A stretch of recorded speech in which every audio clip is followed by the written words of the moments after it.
Hare Krishna, everyone. Welcome to Disneyland. No, welcome to the daily readings of Srila Prabhupada's books. And I'm here with a room full of ecstatic devotees. They're getting so ecstatic, they're giggling and doing all kinds of crazy things. But it's getting sweeter and sweeter. It's almost unbearably sweet. And we're going deeper in the Bhagavatam. And we're going to hear Srimad-Bhagavatam Mahima Stotram just now, like we do every day. Welcome to all of you out in cyberspace. Srila Sanatana Goswami's glorification of the Srimad-Bhagavatam, which is as deep as they come.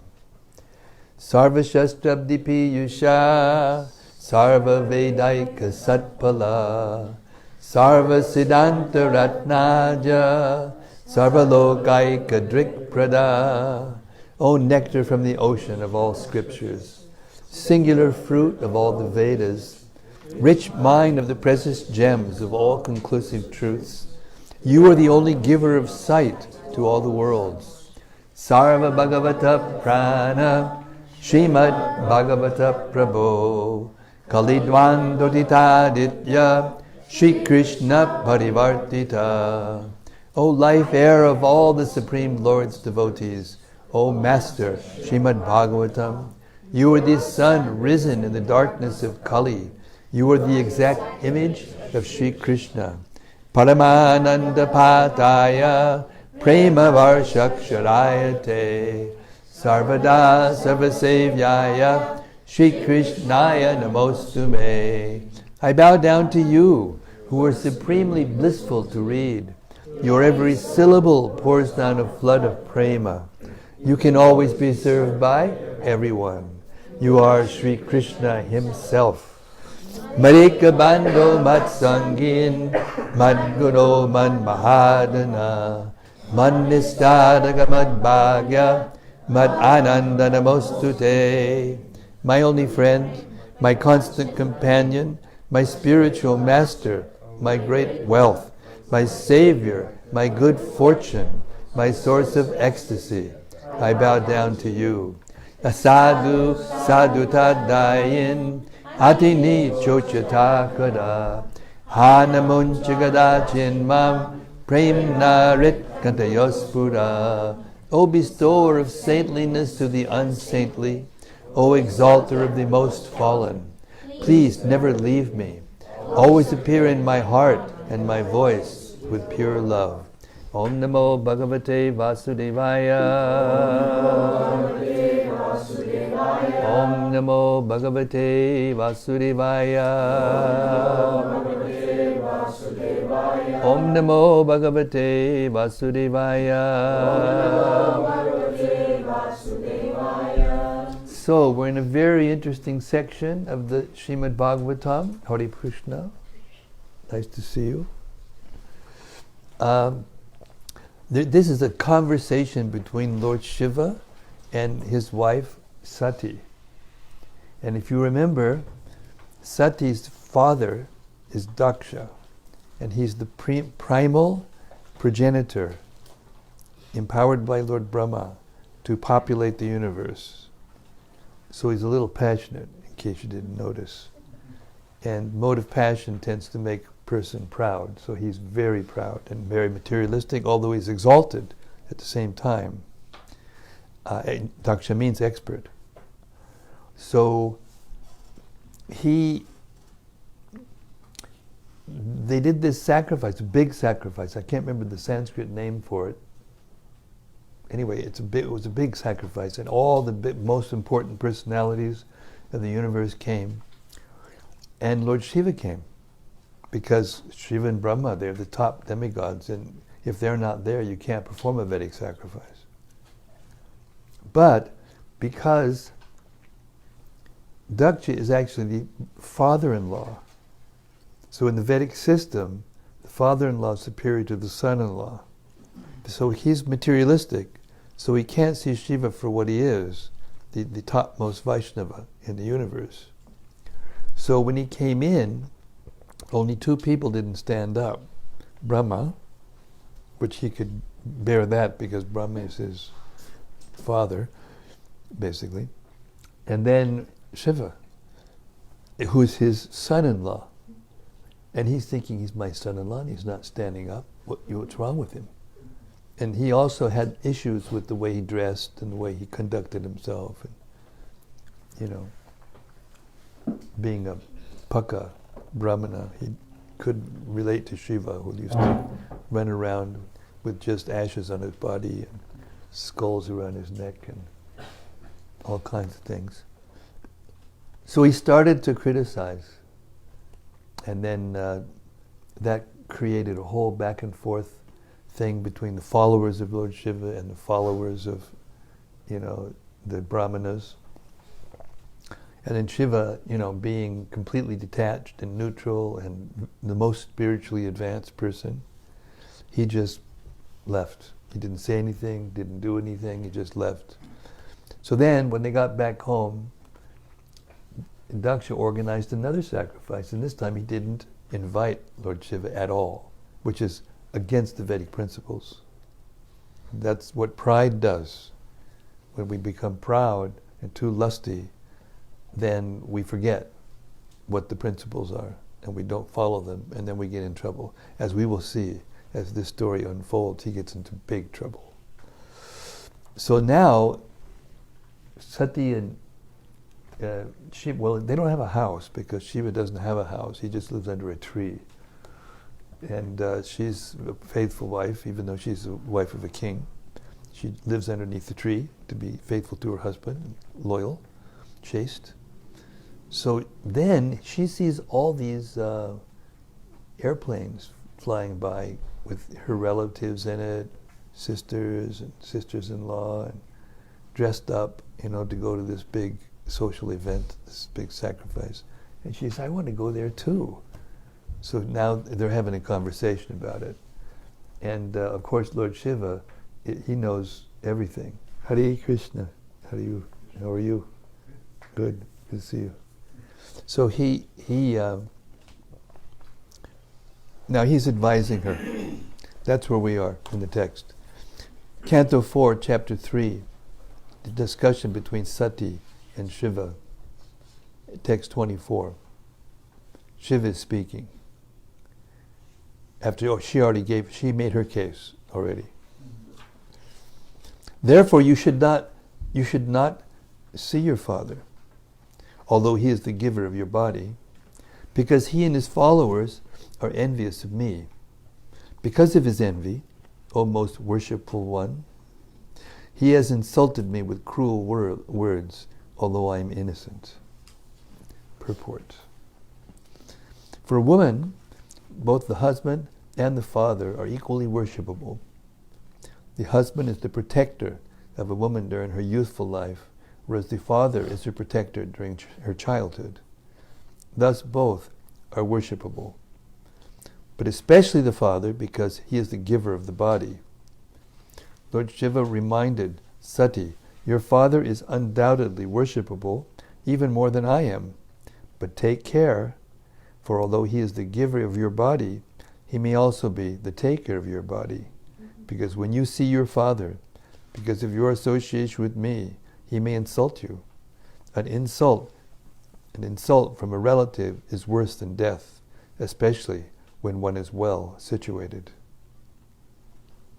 Text 25. If in spite of this instruction, I could have finished the chapter yesterday, 2 verses. Okay. If in spite of this instruction, you decide to go, neglecting my words, the future will not be good for you. You are most respectable, and when you are insulted by your relative, this insult will immediately be equal to death. Thus end the Bhaktivedanta purports to the 4th canto, 3rd chapter of Srimad-Bhagavatam, entitled Talks Between Shiva and Sati. It's kind of like this huge play, like 300 and some acts or something like that, each chapter. And it's like another chapter now. We're going to go to another act of the play. And that is chapter 26. I mean, chapter 4. Control your tongue. Thank you.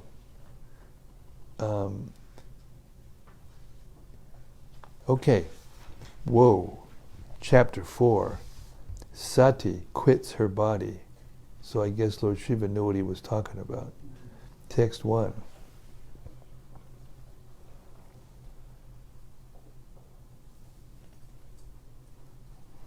The sage Maitreya said, Lord Shiva was silent after speaking to Sati, seeing her between decisions. Sati was very much anxious to see her relatives at her father's house, but at the same time, she was afraid of Lord Shiva's warning. Her mind unsettled, she moved in and out of the room as a swing moves this way and that. Purport. Sati's mind was divided about whether to go to her father's house or obey the orders of Lord Shiva. The struggle between the two decisions was so strong that she was pushed from one side of the room to another. And she began to move just like the pendulum of a clock. Or a ping pong match. Tennis match. Text 2. Sati felt very sorry at being forbidden to go see her relatives at her father's house. And due to affection for them, tears fell from her eyes. Shaking and very much afflicted, she looked at her uncommon husband, Lord Shiva, as if she were going to blast him with her vision. Hell hath no fury like the wrath of a woman, an angry woman. Purport. The word apratipurusham used in this verse means one who has no equal. Lord Shiva has no equal in the material world in regard to equality towards everyone. His wife, Sati, knew that her husband was equal towards everyone. So why in this case was he so unkind to his wife that he did not allow her to go to her father's house? This distressed her more than she could tolerate, and she looked at her husband as if she were ready to blast him with her vision. In other words, since Lord Shiva is the Atma, Shiva also means Atma, it is indicated here that Sati was prepared to commit suicide. Another meaning of the word apratipurusha is the personality who has no rival. Since Lord Shiva could not be persuaded to give her permission, Sati took shelter of a woman's last weapon, weeping, which forces a husband to agree to the proposal of his wife. Is it true? Is it? Is it? Is it? The women are shying and looking at their toes bashfully. Yes, it is true. Text 3. These are laws of nature. Therefore, Sati left her husband, Lord Shiva, who had given half his body due to affection. Breathing very heavily because of anger and bereavement, she went to the house of her father. This less intelligent act was due to her being a weak woman. Purport. According to the Vedic conception of family life, the husband gives half his body to his wife, and the wife gives half her body to the husband. In other words, a husband without a wife or a wife without a husband is incomplete. Vedic marital relationship existed between Lord Shiva and Sati, but sometimes due to weakness, a woman becomes very much attracted by the members of her father's house, and this happened to Sati. In this verse, it is specifically mentioned that she wanted to leave such a great husband as Shiva because of her womanly weakness. In other words, womanly weakness exists even in the relationship between husband and wife. Generally, separation between husband and wife is due to womanly behavior. Divorce takes place due to womanly weakness. The best course for a woman is to abide by the orders of her husband. That makes family life very peaceful. Now I have to say something about this because although this is a general principle, in the 7th Canto of Srimad-Bhagavatam it says very clearly that a woman is not obliged to follow a fallen husband. So it's not that the woman becomes a slave, like people think. The woman will read this, and they read this woman or this and tell her this or that, and they get the wrong idea. You can't take one, two, or three, or even a series of sentences out of context and understand it properly. You have to read the whole body of knowledge to be able to put these kinds of statements into proper perspective. And nowadays, because the men are so fallen, as we have seen in the recent history, over the last few years, so many men have been exposed as being, abusers of women, even their wives, then they're not obliged to follow them, according to Shastra.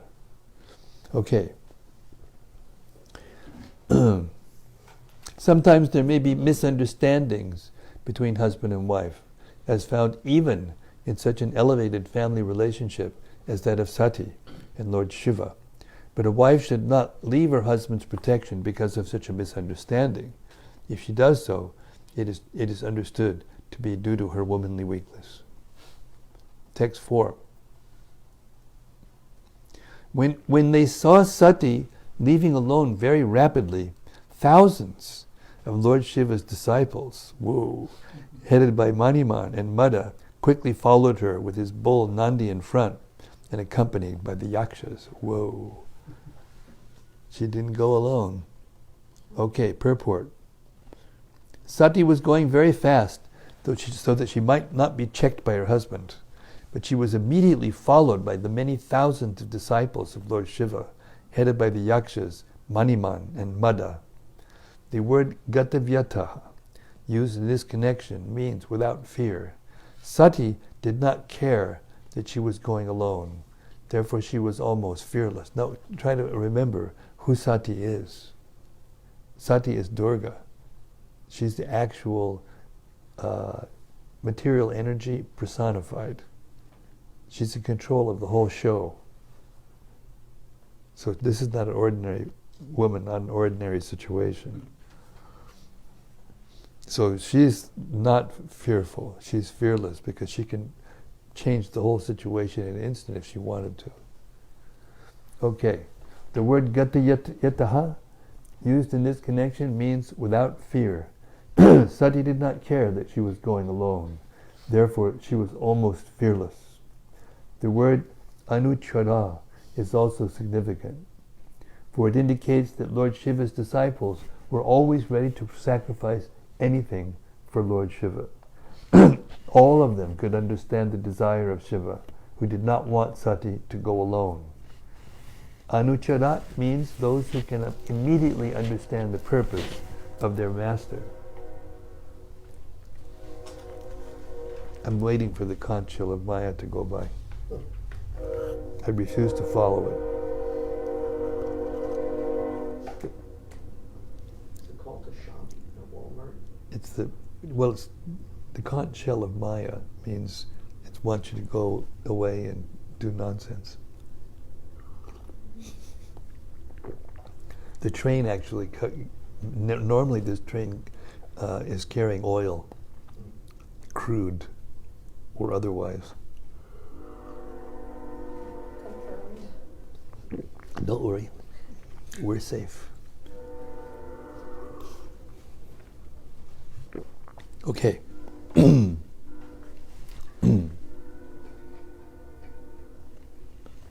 Okay. Text 5. The disciples of Lord Shiva arranged for Sati to be seated on the back of a bull and gave her the bird which was her pet. They bore a lotus flower, a mirror, and all such paraphernalia for her enjoyment, and covered her with a great canopy, followed by a singing party with drums, conch shells, and bugles. The entire procession was as pompous as a royal parade. Text 6. She then reached her father's house where the sacrifice was being performed, and entered the arena where everyone was chanting the Vedic hymns. The great sages, brahmanas, and demigods were all assembled there, and there were many sacrificial animals as well as pots made of clay, wood, iron, gold, grass, and skin, which were all requisite for the sacrifice. Purport. When learned sages and brahmanas assembled to chant Vedic mantras, some of them also engage in arguing about the conclusion of the scriptures.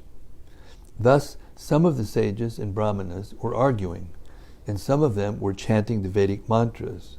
So the entire atmosphere was surcharged with transcendental sound vibration. This transcendental sound vibration has been simplified in the transcendental vibration. Hare Krishna, Krishna Krishna, Hare Hare, Hare Rama, Rama Rama, Hare Hare. In this age, no one is expected to be highly educated in the Vedic ways of understanding, because people are very slow, lazy, and unfortunate. Therefore, Lord Chaitanya has recommended the sound vibration Hare Krishna, and in the Srimad-Bhagavatam 11.5.32, it is also recommended Jagyai Sankirtana Prayaya Yajantihi Sumeda Saha. At the present moment, it is impossible to gather sacrificial necessities because of the poverty of the population and their lack of knowledge in Vedic mantras. Therefore, for this age, it is recommended that people gather together and chant the Hare Krishna mantra to satisfy the Supreme Personality of Godhead, who is accompanied by his associates. Indirectly, this indicates Lord Chaitanya, who is accompanied by his associates, Nityananda, Advaita, and others. That is the process of performing yajna in this age. Another significant point in this verse is that there were animals for sacrifice. That these animals were meant for sacrifice does not mean that they were meant to be killed. The great sages and realized souls assembled were performing yajnas, and their realization was tested by animal sacrifice, just as in modern science, tests are made on animals to determine the effectiveness of a particular medicine. The Brahmanas entrusted with the performance of yajna were very realized souls, and to test their realization, an old animal was offered in the fire and rejuvenated. That was the test of a Vedic mantra. The animals gathered were not meant to be killed and eaten. The real purpose of a sacrifice was not to replace a slaughterhouse, but to test the Vedic mantra by giving an animal new life. Animals were used to test the power of Vedic mantras, not for meat. Text 7. When Sati, with her followers, reached the arena, because all the people assembled were afraid of Daksha, none of them received her well. No one welcomed her but her mother and sisters, who with tears in their eyes and with glad faces welcomed her and talked with her very pleasingly. Purport. The mother and sisters of Sati could not follow the others, who did not receive Sati very well.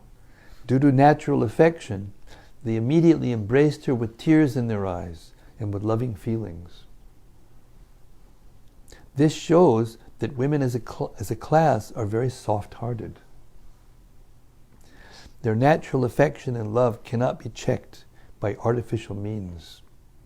Although the men present were very learned brahmanas and demigods, they were afraid of their superior, Daksha.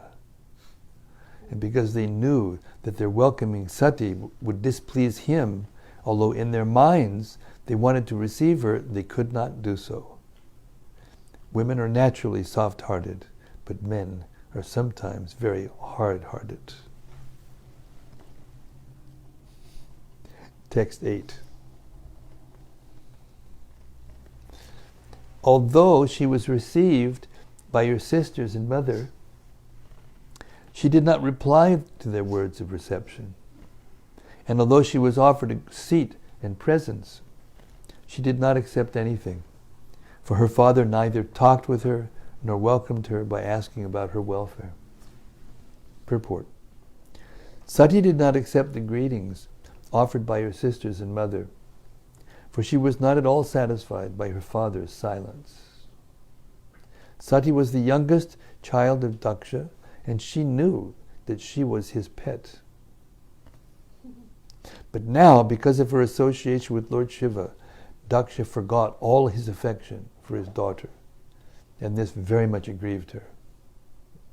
The material bodily conception is so polluted that even upon slight provocation, all our relationships of love and affection are nullified.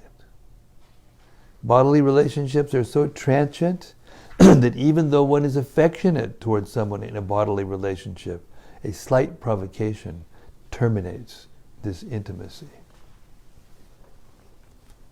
Text 9. Present in the arena of sacrifice, Sati saw that there were no oblations for her husband, Lord Shiva. Next she realized that not only had her father failed to invite Lord Shiva, but when he saw Lord Shiva's exalted wife, Daksha did not receive her either. Thus she became greatly angry, so much so that she looked at her father as if she were going to burn him with her eyes. Purport. By offering oblations in the fire, while chanting the Vedic mantra Swaha, one offers respect to all the demigods, great sages, and pitas, including Lord Brahma, Lord Shiva, and Lord Vishnu. It is customary that Lord Shiva is one of those who are offered respects, but Sati, while personally present in the arena, saw that the Brahmanas did not utter the mantra, offering oblations to Lord Shiva. Namah Shivaya Swaha. She was not sorry for herself, for she was ready to come to her father's house without being invited. But she wanted to see whether or not her husband was being respected. To see her relatives, her sisters and mother, was not so important. Even when she was received by her mother and sisters, she did not care. For she was most concerned with that her husband was being insulted in the sacrifice. When she marked the insult, she became greatly angry, and she looked at her father so angrily that Daksha appeared to burn in her vision. Text 10. The followers of Lord Shiva, the ghost, were ready to injure or kill Daksha, but Sati stopped them by her order. She was very angry and sorrowful, and in that mood she began to condemn the process of sacrificial fruitive activities and persons who were very proud of such unnecessary and troublesome sacrifices. She especially condemned her father, speaking against him in the presence of all. This is especially heavy for a woman to do in a Vedic sacrifice. This showed that she was not an ordinary woman. No ordinary woman could do this. Purport. The process of offering sacrifices is especially meant to satisfy Vishnu, who is called Yagesha, because he is the enjoyer of the fruits of all sacrifice. Bhagavad Gita 5.29 confirms this fact.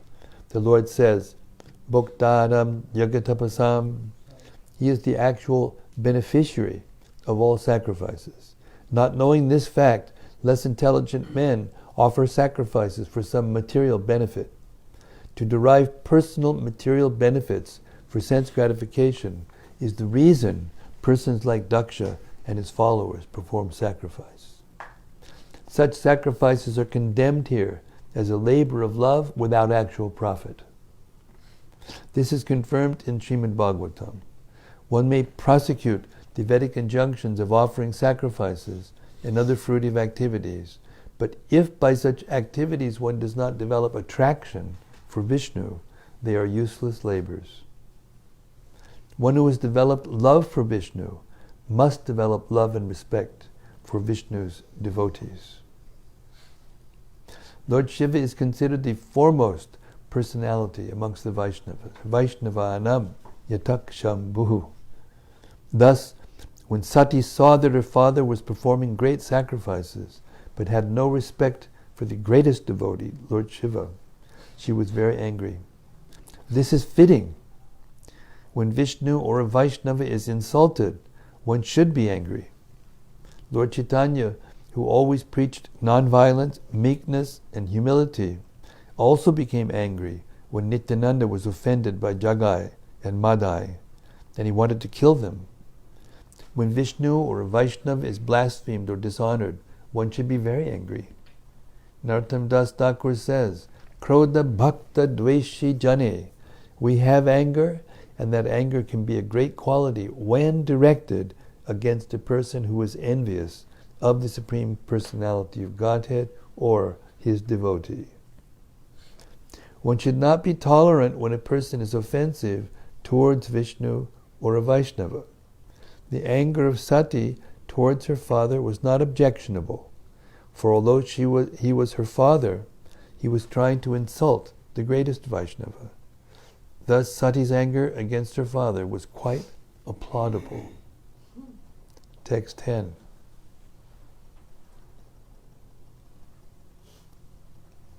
The Blessed Goddess said, Lord Shiva is the most beloved of all living entities. He has no rival. No one is very dear to him, and no one is his enemy. No one but you could be envious of such a universal being who is free from all enmity. Purport. In Bhagavad Gita 9:29, the Lord says, Samoham sarvabhuteshu. I am equal to all living entities.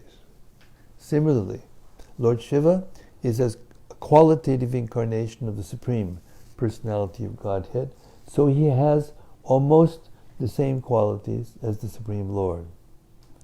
Therefore, he is equal to everyone. No one is his enemy, and no one is his friend. But one who is envious by nature can become the enemy of Lord Shiva. Therefore, Sati accused her father. No one but you could be envious of Lord Shiva or be his enemy. Other sages and learned brahmanas were present, but they were not envious of Lord Shiva, although they were all dependent on Daksha. Therefore, no one but Daksha could be envious of Lord Shiva. That was the accusation of Sati. And this is also a lesson that the brahmana should never be dependent on others. When the brahmanas become dependent on others, then they lose their Brahminical tejas. So even though they didn't envy Lord Shiva, they didn't protest when Daksha was, and they had to follow Daksha. Sometimes it's like Bhishma. He had to follow Duryodhana because he was brahmachari, and Daksha was supporting him. Just because of that, he had to go on the wrong side, even though he was the great devotee of Krishna. So we should be careful who we're dependent on. Right? Right. Text 12.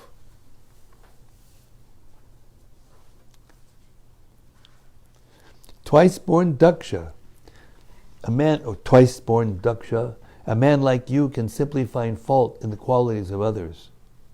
Lord Shiva, however, not only finds no faults with others' qualities, but if someone has a little good quality, he magnifies it greatly. Unfortunately, you have found fault with such a great soul. This is the secret of how to live in this world peacefully. Look for the good qualities of others and magnify them, glorify them to others. Purport. And ignore the faults. King Daksha is addressed here by his daughter Sati as Dvija,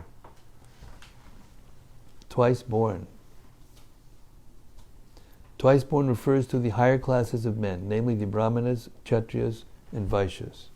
In other words, a Dvija is not an ordinary man, but one who has studied the Vedic literature from a spiritual master and can discriminate between good and bad.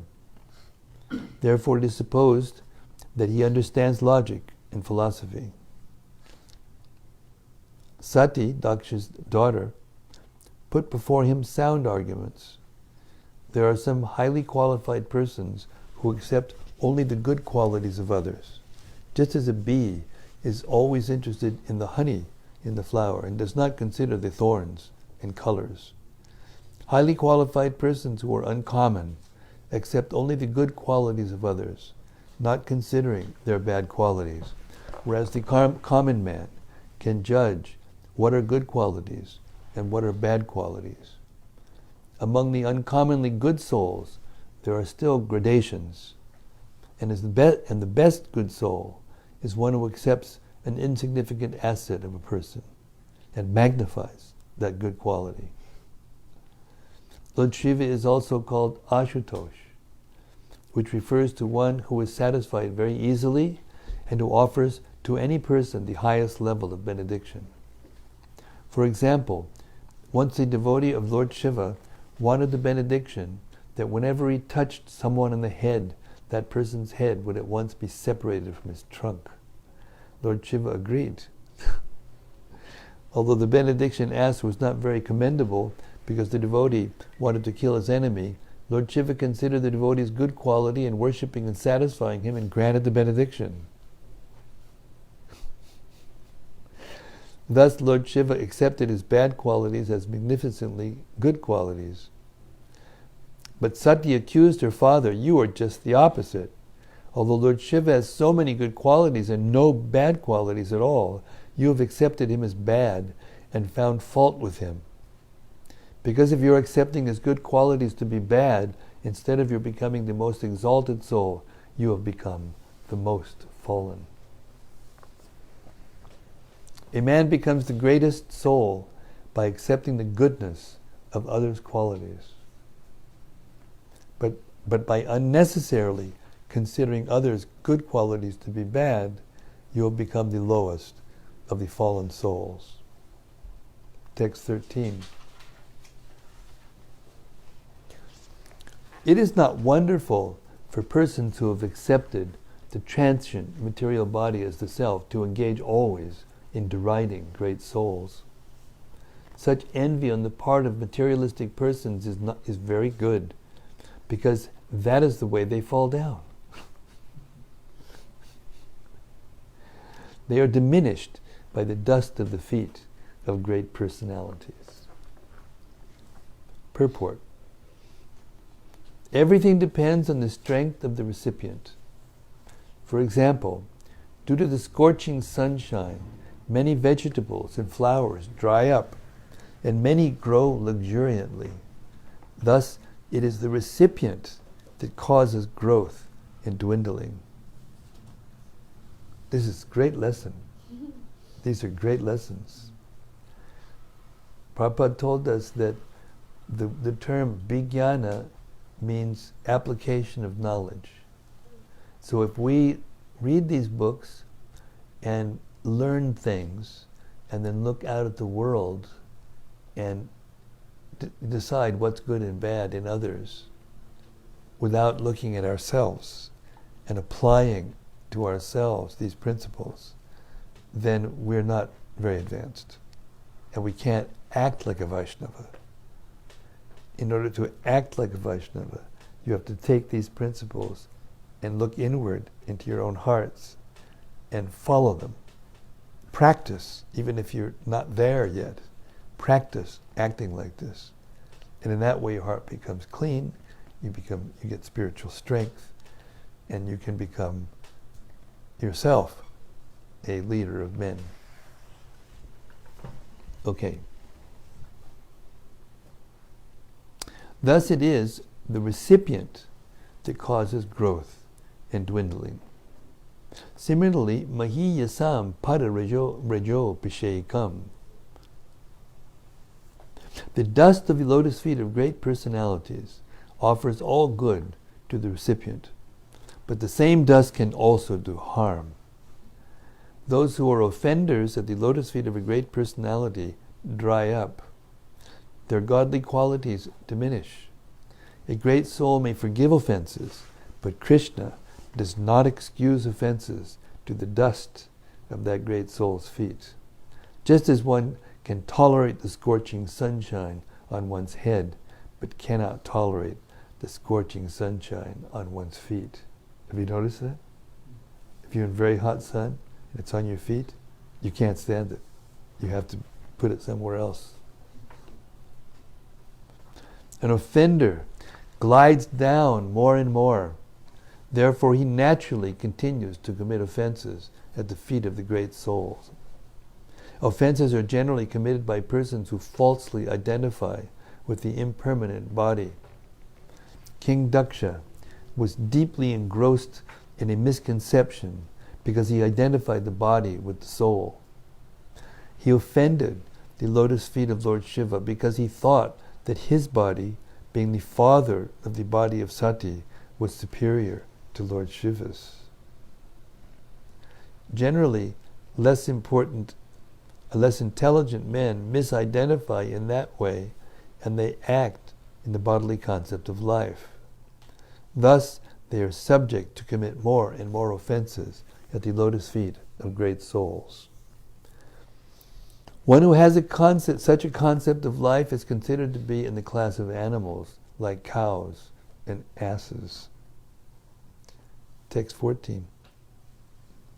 Sati continued, "My dear father, you are committing the greatest offense by envying Lord Shiva, whose very name, consisting of 2 syllables, Shiva, purifies one of all sinful activities.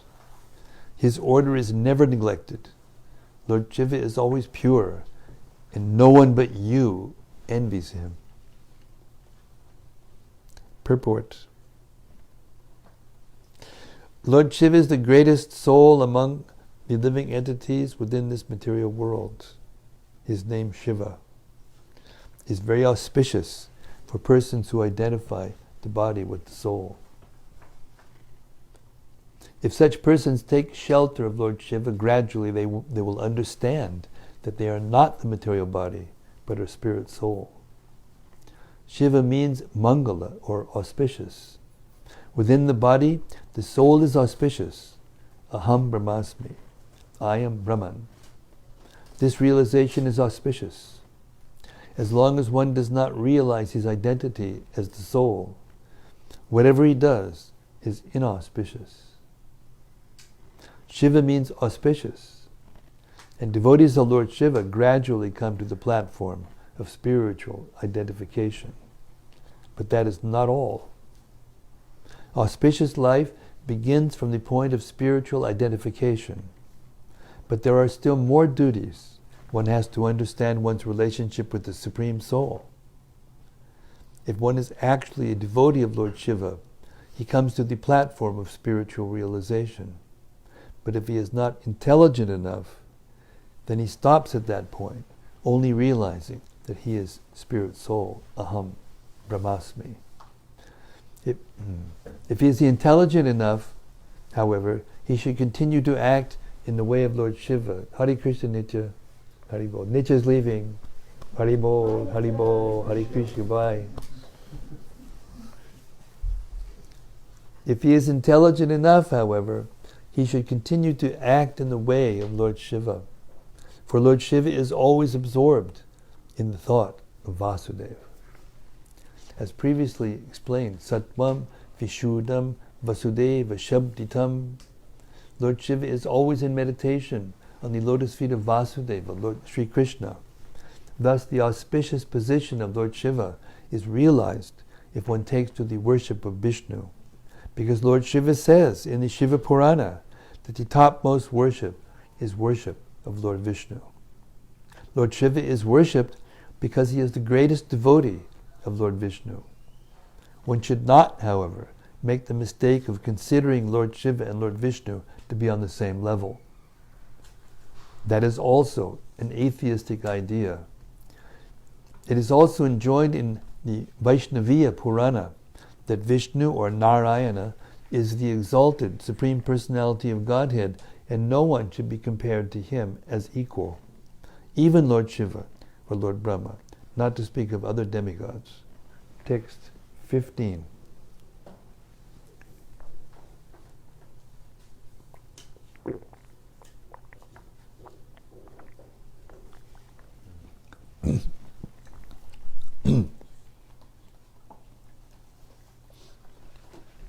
You are envious of Lord Shiva, who is the friend of all living entities within the 3 worlds. For the common man, he fulfills all desires, and because of their engagement in thinking of his lotus feet, he also blesses higher personalities who are seeking after Brahmananda, transcendental bliss. Purport. Ordinarily, there are two classes of men. One class, who are grossly materialistic, want material prosperity, and their desires are fulfilled if they worship Lord Shiva. Lord Shiva, being very quickly satisfies the material desires of the common man very quickly.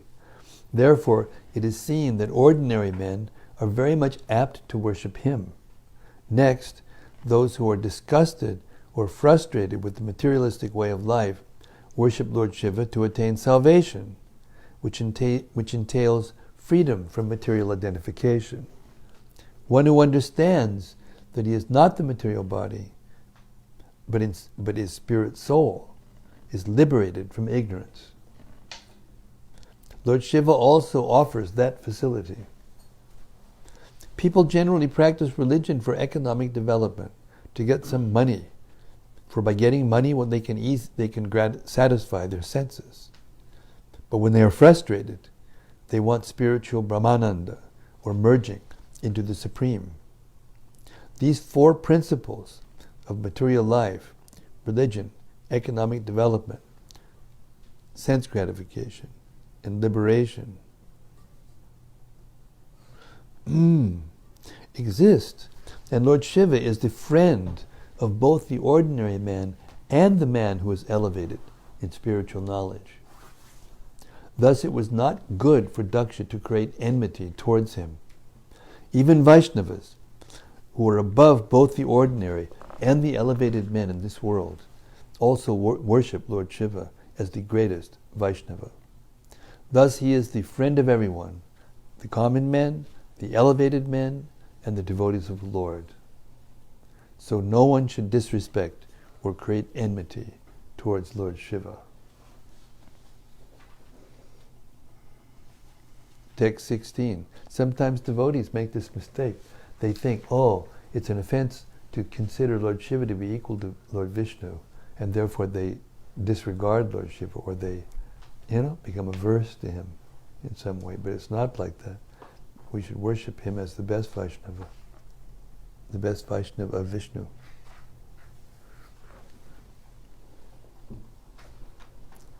Okay, text 16. Do you think that greater, more respectable personalities than you, such as Lord Brahma, do not know this inauspicious person who goes under the name Lord Shiva? He associates with the demons in the crematorium. His locks of hair are scattered all over his body. He is garlanded with human skulls and smeared with ashes from the crematorium. But in spite of all these inauspicious qualities, great personalities like Brahma honor him by accepting the flowers offered to his lotus feet and placing them with great respect on their heads. Purport. It is useless to condemn a great personality like Lord Shiva, and this is being stated by his wife, Sati, to establish the supremacy of her husband. First she said, "You call Lord Shiva inauspicious because he associates with demons in crematoriums, covers his body with ashes of the dead, and garlands himself with the skulls of human beings. You have shown so many defects, but you do not know that his position is always transcendental. Although he appears inauspicious, why do personalities like Brahma respect the dust of his lotus feet and place on their heads with great respect those very garlands which are condemned by you?" Since Sati was a chaste woman and the wife of Lord Shiva, it was her duty to establish the elevated position of Lord Shiva, not only by sentiment, but by facts. Lord Shiva is not an ordinary living entity. This is the conclusion of Vedic scripture. He is neither on the level of the Supreme Personality of Godhead, nor on the level of the ordinary living entities. Brahma is in almost all cases an ordinary living entity. Sometimes when there is no ordinary living entity available, the post of Brahma is occupied by an expansion of Lord Vishnu, but generally this post is occupied by a greatly pious living entity within this universe. Thus Lord Shiva's position is constitutionally higher than that of Lord Brahma, although Lord Shiva appeared as the son of Brahma. Here it is mentioned that even personalities like Brahma accept the so-called inauspicious flowers and the dust of the lotus feet of Lord Shiva.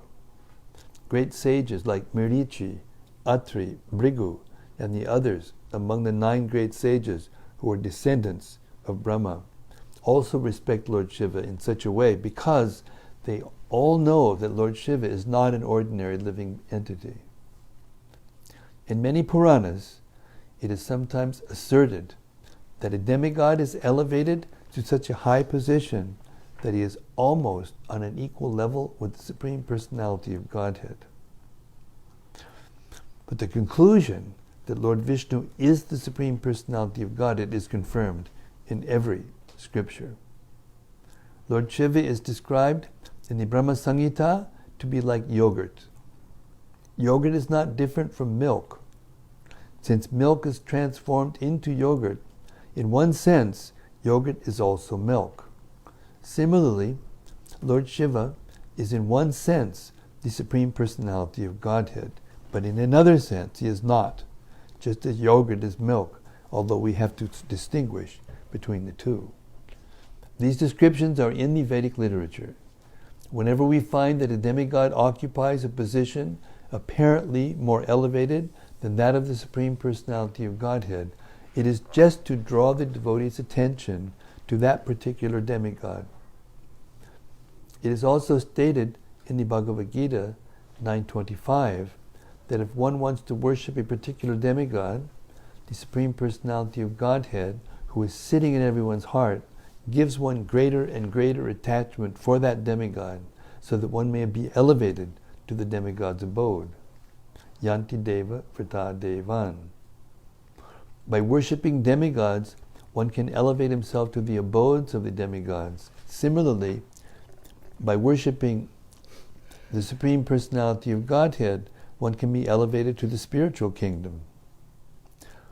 This is stated in different places in Vedic literature. Here, Lord Shiva is praised by Sati, partially due to her personal respect for Lord Shiva, since he is her husband, and partially due to his exalted position, which exceeds that of ordinary living entities, even Lord Brahma.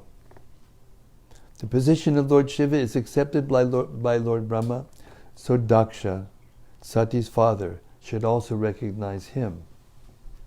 That was the point of Sati's statement. She did not actually come to her father's house to participate in the function, although before coming, she pleaded with her husband that she wanted to see her sisters and her mother. That was a plea only, for actually, at heart, she maintained the idea that she would convince her father Daksha that it was useless to continue being envious of Lord Shiva. That was her main purpose. When she was unable to convince her father, she gave up the body he had given her, as will be seen in the following verses. So, we'll stop here. After hearing the wrath of a woman, the most exalted woman, well, in the material world. So, let's hear some reflections. Any points that stuck out in your mind? Yes. Hannah. Okay. First I have a question. Well, first of all, you need to take this because no one in the audience will be here properly. Right? Yes. It was said, an insult from a relative is worse than death, especially when one is well situated. Can you further explain this? Please. It's very simple that, the tendency to be affectionately attached to a relative is very strong. And therefore, when a person who you have those feelings for speaks harshly to you and insults you, then it hurts more than if a person you don't know. You know, they say you only hurt the one you love. If a person says something to you and there's no love between you, it's you know. But if they love you and they say something harsh, then it hurts.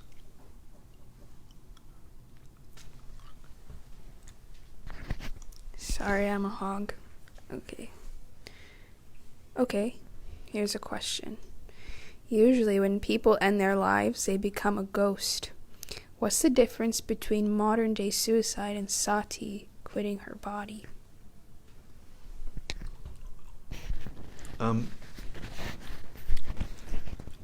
Sati is not an ordinary person, and she is the eternal associate of Lord Shiva.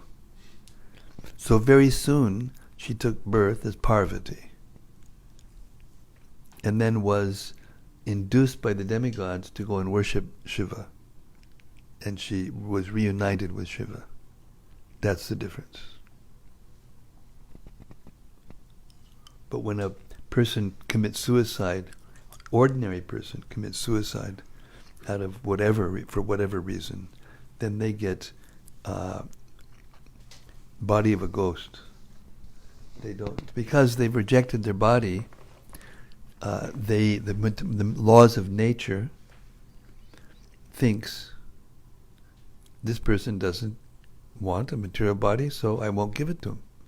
So they get stuck in a subtle body without a gross body. But Sati was not in that category. But she rejected the body that was given to her by her father. That's right. So somebody might reject the body given. I knew a boy that went to my high school. Listen.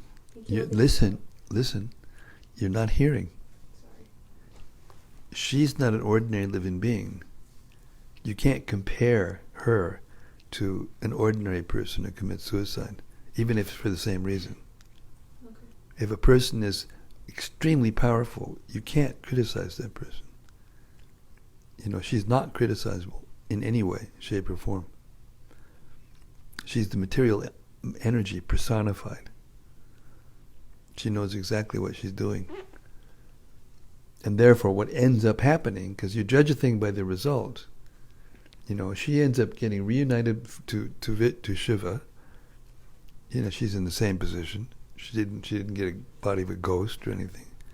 And, you know, Daksha, anyway, we'll see, he lost his head in more ways in the real sense, not just became mad. Sometimes when a person becomes mad, they say he lost his head. So that's the difference. You can't compare. When a person is actually very powerful, and she's the most powerful person in the universe except for Lord Shiva.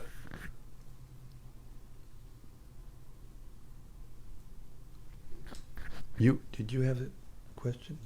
Okay, sure.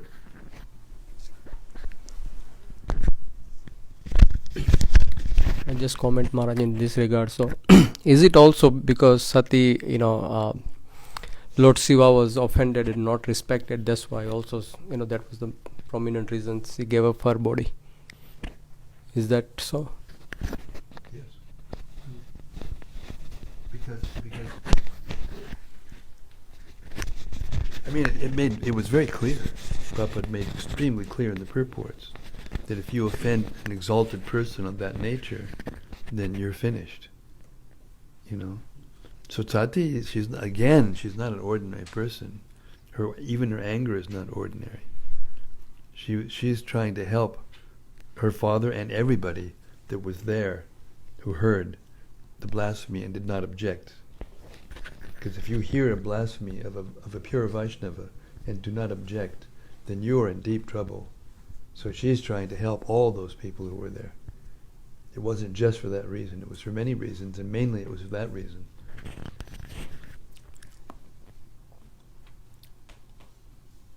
Can I expand on that?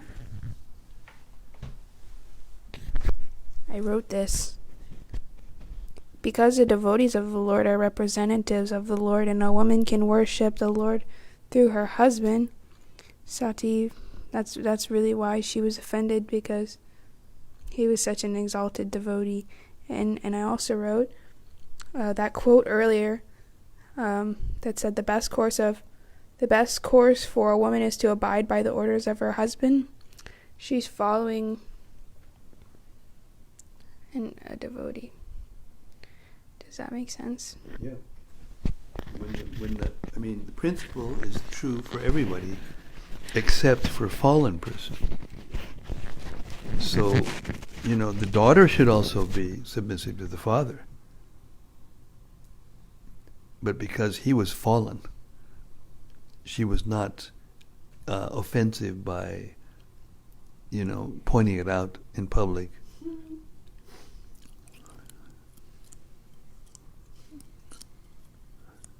And even if the husband is fallen, then according to the 7th canto of Srimad-Bhagavatam, she's not obliged to follow him. It's not blind. It's not blind following. Nothing that we do in devotional service should be blind.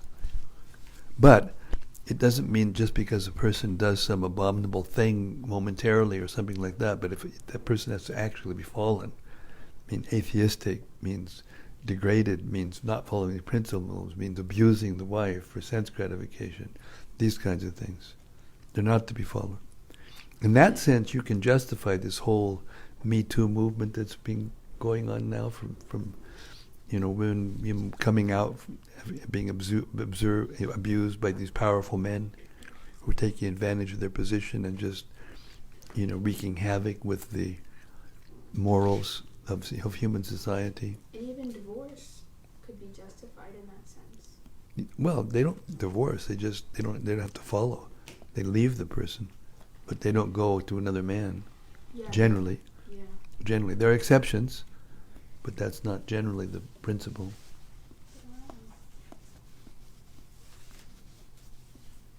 And such a society that acts on these principles that are being discussed here is so much more exalted. And you'll see, even after the whole thing is done, still everyone gets their due just reward, and things become purified by all the things that happened, and then it goes on. Because that's the law of nature. If you do something wrong, you have to pay for it. If you make a mistake, you have to pay for it. That's the law of nature. And nobody can stop that. Therefore, we should aspire to stop making mistakes and stop, doing and thinking, especially doing and speaking fallen things.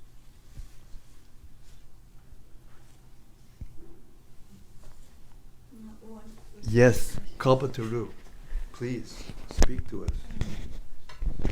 You mentioned, Give us some wisdom. just what you said, that it's not good to kind of ignore Lord Shiva or be indifferent to him. So do you think, or should we honor him in some way on a daily basis, or how? It's not a hard and fast rule.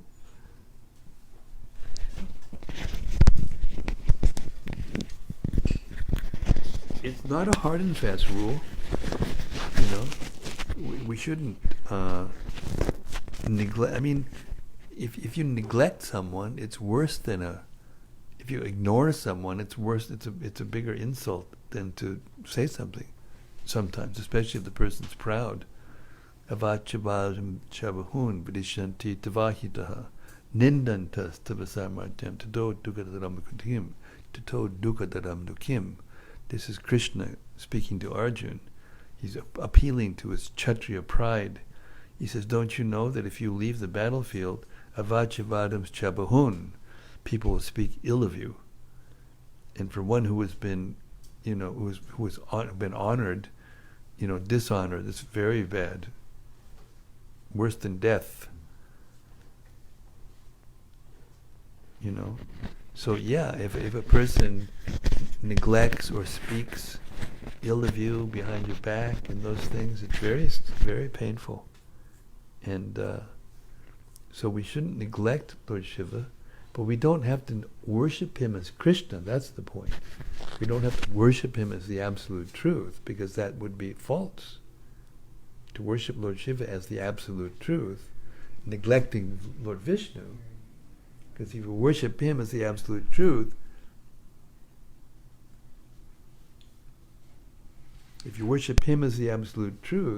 when in fact he isn't, that's neglecting the absolute truth, and that's even a worse offense.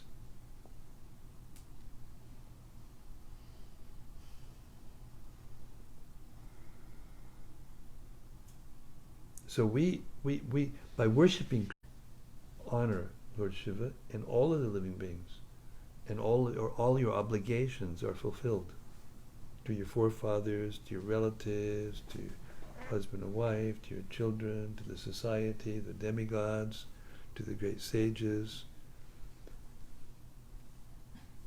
Because if those persons are actually properly situated, they want to worship Krishna, they want to glorify Krishna. So if you're doing that, they're happy.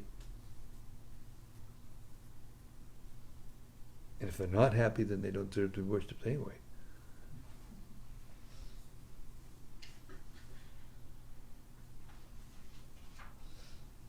But yes, we should. I mean, the prayers of Lord Shiva are there in the Bhagavatam. You know, you can recite those prayers. Every time we go through the Bhagavatam, we come to that section, and we, in this canto actually, the Lord Shiva's prayers are there. But he's worshipping Lord Sankarshan, incarnation of Vishnu. So by his example, he's teaching us who to worship. So to worship him, do what he says, and worship Lord Vishnu. Yes, did you have something to say? Well, no, I had written a question down, but I couldn't.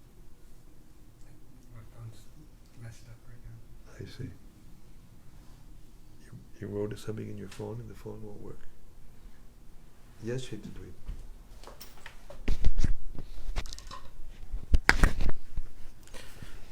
There are pretty amazing lessons in this purport that we learned. One is to, like, loving Krishna means Krishna also includes his devotees. Having love for his devotees is also very important. The other lesson is just as a bee is always interested in honey, in the flower, and does not consider the thorns and colors, highly qualified persons accept only good qualities of others, not consider their bad qualities. Just magnify them. Right. Magnify them by speaking about them. So, like in our dealings with devotees, like we tend to see sometimes like bad qualities. Is it like we means we don't focus on it, or how do we do we tell, like, if someone is committing some mistake or something? What do you do with a baby that's freaking out? Do you know? Have you had a child yet? Not yet. You'll learn. There's only one thing to do with a baby that's freaking out. You have to distract them to something else. A baby can just be freaking out completely for no reason at all, and then the mothers or father or anyone, and then immediately it goes away, isn't it? The thing that they were freaking out about, it immediately stops. So the mind is like that. The mind is like a baby. Trump is like a baby. You knew it.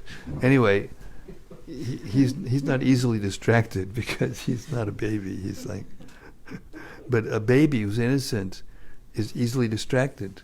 So we have to distract our minds. When our mind sees like that, then we have to distract it either by looking at the good qualities of the person and remembering it, or just ignoring and distracting our mind to something that's positive and real and meaningful. And then immediately you'll become pacified. But if you don't do that, then your mind will become agitated, and then it'll force you to say something or do something that's offensive, and then you become implicated. Yeah. I was going to say, while you're doing that, when you notice that you're having a bad thought, you can stop and just like look at that and then question the reasoning behind your, like, why that thought's coming up or why you're about to have a negative view on somebody, and look into yourself and see if you can pinpoint the reason you're feeling that way towards them, and then try to like just get rid of that completely and understand your core position is not that. Spoken like a true psychologist. That takes too much time. That takes too much time. That's trying to touch your nose like this. Of course, my arm's so short I can't even do it. But Don't hurt that. that's easy. That's easy. It doesn't come back up. Hey Maharaj, distract yourself. But I no longer need distractions when I solve the problem like that. It's offensive. It's offensive. It's offensive. It's offensive. Mm-hmm. Okay? And you're doing exactly making fun of. It's offensive what you just did. So don't laugh, and then bring everybody into your offense. No, the point is that there's that process of doing it, but very few people can do that, and it's much easier just to go to something positive immediately. You know, Krishna, take shelter, run to shelter, and then you get immediate relief. Like when you're walking down the street and all of a sudden a big torrential hailstorm comes. It's dangerous. You can get killed by it. You don't like figure out, which way the wind's blowing, and or try to, like dodge them or figure out something alternative thing you can do, or bring out a big blowtorch and try to melt them before they hit you, and all these different things you do. You just run to some shelter. Run to a tree, run to an overhang, run to a building. Okay, well, I don't know. The way I think of it is I want to work through it so I understand, and then I don't have those thoughts again because I've maybe, and that's true. But I'm saying, you're walking down the street, and all of a sudden you hear a big thud, and you look down and you've got an arrow in your chest. Yeah. Let me see, angle. It could be, what is it? You don't do that. You just take the arrow out. And I'm just saying, in principle, although what you're saying is true, we do want to philosophically understand things. We want to be able to do that and go deeper so we won't do it again. But for most people, the highest thing to do is just take shelter of Krishna. Of course, there's a deep philosophical understanding that one must come to in order to be able to do that. Mm-hmm. That's the Gita. Yeah. That's the Bhagavad Gita. But my point I'm making is that generally the psychological approach to try to analyze like that is an inferior approach to taking the teachings of Krishna from the Gita, remember them, and just go there and practice and follow. Okay. Then you get it immediately, and you don't risk, getting distracted by your own, mind and your own, analysis that may or may not be perfect. Okay. But if you're remembering Krishna's instructions, man mana bhakto, then you immediately get relief. And that's also philosophical. That's the philosophical conclusion of the Gita. So that process is better and more direct and more powerful than using one's own mind to figure it out, and then that process. Okay. Yeah, I just guess I'm used to doing things on my own. So. Exactly. Okay. So I didn't rain on anybody's parade over there. What else? Yes. Carter is going to speak. Thank you, Maharaj. I had a question about what we read today, the sacrifice taking place in Daksha's house. Where, on what planet, or where was that actually taking place? It's in one of the highest places of the universe. This is going on, towards the beginning of the universe. Yeah. There's planets that the 7 sages, 9 sages, and the 10 mind-born sons. Of course, Nardas travels around, but the 9 born sons of Brahma, they all have their planets. Yeah. Oh, well, thank you.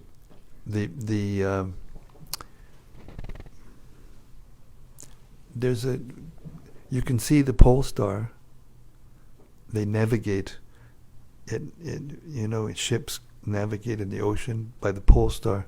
Before they discovered the pole star, they didn't have any reference. They couldn't do longitude. They could only do latitude. They couldn't do longitude, and therefore they were flying blind half the time. It was a big deal, actually, to go out in a ship in the ocean in those days, before they knew about that. Of course, before that they knew about it. But anyway, those stars that are the planets, the places of the residence, just below that, that's where those planets are. Just below the pole star. That's interesting. Yeah. It's far away from here. Long ways. Yeah. Thank you for answering. Long ways. Hare Krishna. My pleasure. My pleasure. Yes, Pranata. Please. Take the mic. I wanted to reflect on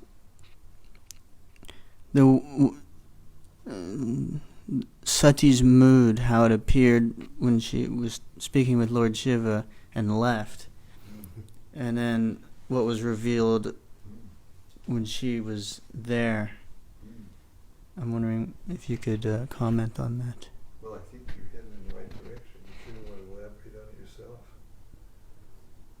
No, I've heard the pastime a few times, and every time it just kind of... It's like that story I told last night about Radharani and Krishna, when Krishna was trying to wind Radharani up about himself, and then she ended up, telling him, explaining to him that actually when she was crying, it wasn't because she was suffering, but it was because she knew that Krishna was suffering, because without her, he can't be happy. Mm-hmm. It's kind of like that. It's subtle. She's saying these things to Shiva because she can't say that as a wife to Shiva. She can't say those things, But then when she got over there, then the reality of why she went there, to see whether or not her husband's being, properly, and to set the record straight. She was there to set the record straight, and because she is powerful, the most powerful woman in the universe, she could do something about it. That's why we haven't come to that part yet. I don't want to spoil the drama.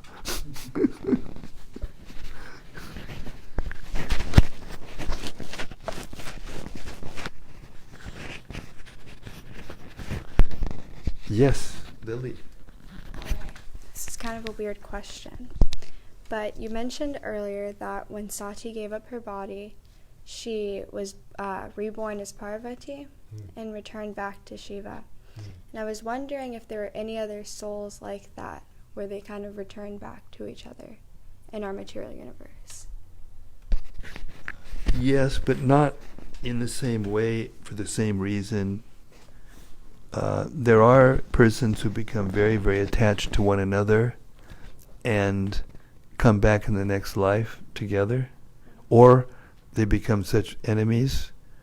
Sometimes when a husband and wife get together and they can't get along for anything, it could be that one of them was the enemy of the other one in the last life, and they're coming back to get back at them and make sure they get a really big dose of misery, so they just get on their case at every moment.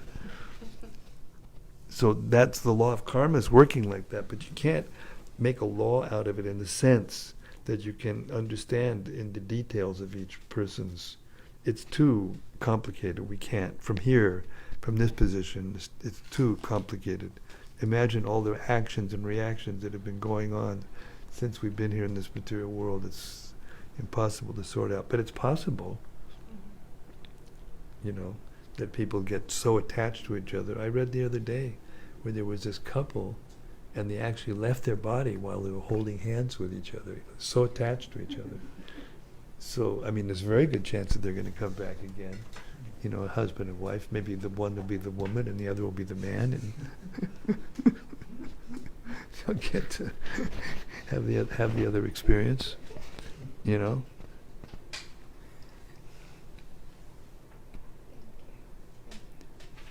But there's no. But they don't remember it. So what's the point? That's the whole point. And then you might think, well, in the spiritual world, do you remember? And if we go together, and will we remember? Maybe not. But it won't make any difference if you could or couldn't, because you're going to be in so much ecstasy being with Krishna and serving Krishna together. It's like what we do here, multiplied by 1 billion times. Hare Krishna. Okay, we'll stop here. Hare Krishna. I'm going to try to get some regulation to my life. Thank you so much, everybody. Thanks. We've so many lessons in these discussions between Sati and Lord Shiva and Daksha. So many lessons. And if we apply them into our lives will become enriched and more better. More better.